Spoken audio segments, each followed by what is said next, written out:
헨젤과 그레텔. 옛날 옛적 어느 마을에 헨젤과 그레텔이라는 남매가 살았어요. 어머니는 그들이 아주 어린 아기였을 때 돌아가셨어요.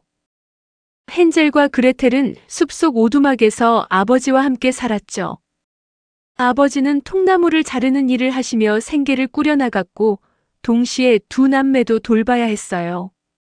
몇 년이 지나고 아버지는 일을 하시며 두 남매 돌보는 일이 힘겨워지자 새엄마와 결혼을 하기로 결심했답니다. 새엄마의 집은 원래 부자였어요. 그래서 그녀는 가난한 남편과 깊은 숲속에 쓰러져가는 작은 오두막에서 살아야 한다는 사실이 싫었지요. 더욱이 그녀의 의붓자식들도 전혀 마음에 들지 않았어요. 추운 어느 겨울밤 헨젤과 그레텔이 잠자리에 들려고 하자 새엄마와 아버지의 대화가 들렸어요. 이 겨울을 어떻게 나죠? 이젠 음식도 많지 않아요. 당신이 만약 이대로 애들을 떼내지 않으면 우리 모두 다 굶어 죽을 거라고요. 아빠는 무척 반대했어요. 싸울 필요는 없어요. 난 마음을 정했으니까. 내일 바로 숲속에 저 아이들을 버리고 옵시다. 이야기를 들은 그레텔은 울기 시작했어요. 헨젤은 그녀를 위로했지요. 걱정 마, 그레텔. 어떡하든 집으로 돌아오는 방법이 있을 거야.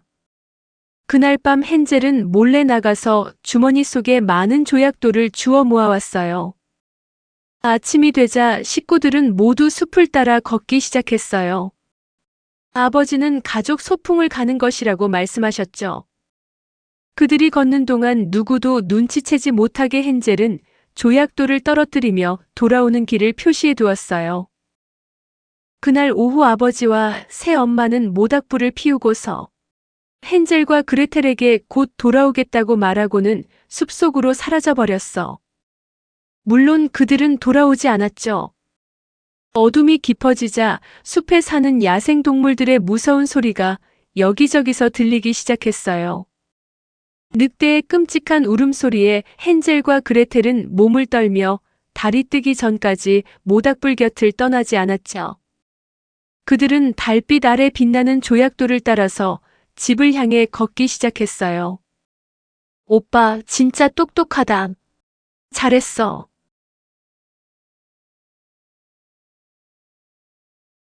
아이들이 집에 도착하자 아버지는 무척 행복해했고 동시에 무척 놀라워했어요. 새엄마도 행복한 척 연기했지만 그녀의 마음속 결심엔 변함이 없었죠. 오히려 그들이 돌아와서 화가 났답니다. 3일 후 새엄마는 그들을 다시 떼내려고 애썼어요. 이번에는 밤에 헨젤과 그레텔의 방의 문을 잠갔어요. 헨젤은 조약돌을 주우러 나갈 수 없었지요. 하지만 헨젤은 무척 영리했어요.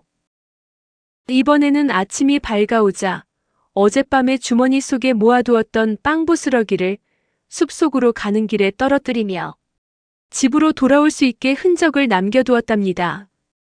저녁이 되자 아버지와 어머니는 핑계를 대고 가버려서 그들은 다시 숲속에 남겨지게 되었어요.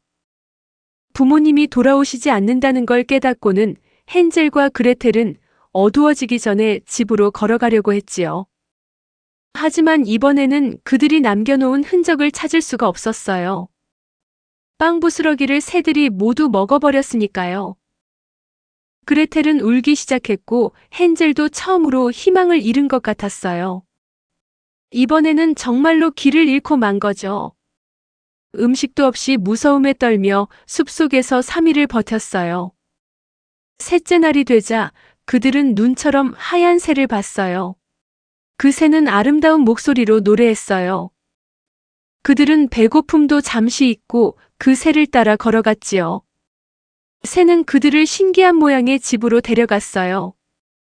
그 신기한 집의 벽은 맛있는 빵으로, 지붕은 케이크로, 창문은 캔디로 만들어져 있었고 온통 알록달록한 크림으로 덮여 있었어요. 그들은 이 광경을 믿을 수가 없었지요. 그 집은 엄청나게 맛있어 보였어요. 두 남매는 피곤한 것도 잊은 채 집으로 달려갔어요. 그들이 맛있는 집을 조금 뜯어먹으려고 하자 안에서 어떤 목소리가 들렸어요. 누구냐? 내 집을 먹으려고 하는 게. 주위를 둘러보자 귀엽고 친절한 늙은 여자가 문에 있었어요. 두 남매에게 일어난 일들을 들은 그 여자는 매우 안타까워하며 집 안으로 들어오게 했지요. 집의 내부는 바깥과는 너무나 다른 모습이었어요. 어둡고 무섭고 음침한 느낌이 들었지요.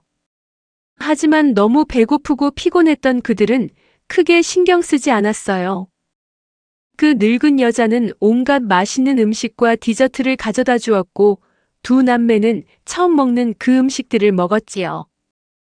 그날 밤 그들은 지금껏 가장 부드러운 침대에서 잠을 잤어요. 아침이 되어 두 남매는 잠에서 깼지만 그 여자는 없었어요. 그들은 여기저기 둘러보았고 복도 끝에 다다르자 작은 문이 보였어요. 문을 열어보니 그 작은 문 안에는 온갖 보석과 금으로 가득했어요. 헨젤은 안에 들어가 더 가까이에서 보고 싶었죠. 바로 그때 그 여자의 목소리가 들렸어요. 그들이 뒤를 돌자 바로 앞에 마녀가 서 있었어요. 알고 보니 그 할머니는 케이크와 사탕으로 덮인 그녀의 감옥으로 아이들을 유혹하는 마녀였어요. 그들이 도망가려 했지만 문이 잠겨 있었죠. 마녀는 헨젤의 머리를 잡아당겼고 우리에 가두었어요. 그리고는 그레텔을 부엌으로 데려갔어요. 네 오빠는 너무 말랐어. 네가 요리를 해서 오빠를 살찌우도록 해라. 토실토실해지면 맛있게 먹어줄 테니. 그리고 너는 절대 음식을 먹지 말아라. 음식은 모두 네 오빠만 먹이도록 해. 다른 방법이 없었던 그레텔은 그녀의 말대로 했어요. 하지만 다행히도 헨젤은 영리하고 현명했죠. 그는 마녀를 속이기로 했어요. 매일 밤 마녀가 잠들었을 때 그는 방 안에 구멍을 팠어요. 매일 아침 마녀는 헨젤이 얼마나 살이 쪘는지 혹은 안 쪘는지 확인하고 싶어 했죠. 그러나 헨젤은 동생이 해준 어떤 음식도 먹지 않고 대신에 그 음식들을 그가 만든 구멍 속으로 집어넣었어요. 마녀는 그레텔에게 더 많이 요리하라고 시켰어요. 마녀는 참을 수 있을 때까지 며칠을 기다렸죠. 뚱뚱하건 말랐건 이젠 신경 안 써. 헨젤 파이가 먹고 싶으니까 하며 그레텔에게 갔죠. 빵이 충분히 익었는지 오븐을 한번 보려무나. 공포에 떨던 그레텔 역시 오빠만큼 현명한 소녀였죠. 마녀가 자신을 오븐 안에 넣을 것이라는 걸 알아챘으니까요. 저는 머리를 집어넣어서 빵을 볼 수 없어요. 그레텔은 징징거렸어요. 마녀는 그레텔을 밀치고 자신의 머리를 집어넣어 안을 들여다보았지요. 그레텔은 온 힘을 모아 오븐 속으로 마녀를 밀어넣고는 문을 닫았어요. 그레텔은 마녀가 숨겨놓은 열쇠를 찾았어요. 그녀는 헨젤에게 달려가 그를 바로 풀어주었어요. 오븐의 화염이 온 집을 덮기 시작했어요. 헨젤과 그레텔은 불타는 집에서 빠져나와 숲속으로 도망쳤죠. 하지만 그들은 갈 곳이 없었어요. 잠시 후 그들은 강을 건넜어요. 어디선가 거대한 백조가 날아와 그들을 한 명씩 강을 건너게 해주었지요. 주변을 둘러본 두 남매는 이곳이 어딘지 알아차렸어요. 그들은 최대한 빨리 집을 향해 달려갔지요. 돌아온 아이들을 본 아버지는 무척 기뻤어요. 기쁨의 눈물을 흘리며 아버지는 새엄마가 그들을 숲속에 남겨두고 얼마 후 그녀의 집으로 돌아갔다고 설명해 주었어요. 그리고 자신이 아무리 찾아봐도 헨젤과 그레텔을 도저히 찾을 수가 없었다며 자신이 한 일을 후회하고 잘못했다고 사과했어요. 두 남매는 아빠를 무척 사랑했기 때문에 아빠의 잘못을 용서해 주었지요. 또 아빠를 위한 깜짝 선물도 기다리고 있었어요. 헨젤과 그레텔은 주머니 속에서 마녀의 집에서 갖고 온 금과 다이아몬드를 꺼내었어요. 아버지는 그것을 보고도 믿을 수가 없었지요. 그들에게 있던 모든 문제가 사라지고 행복하게 살았답니다.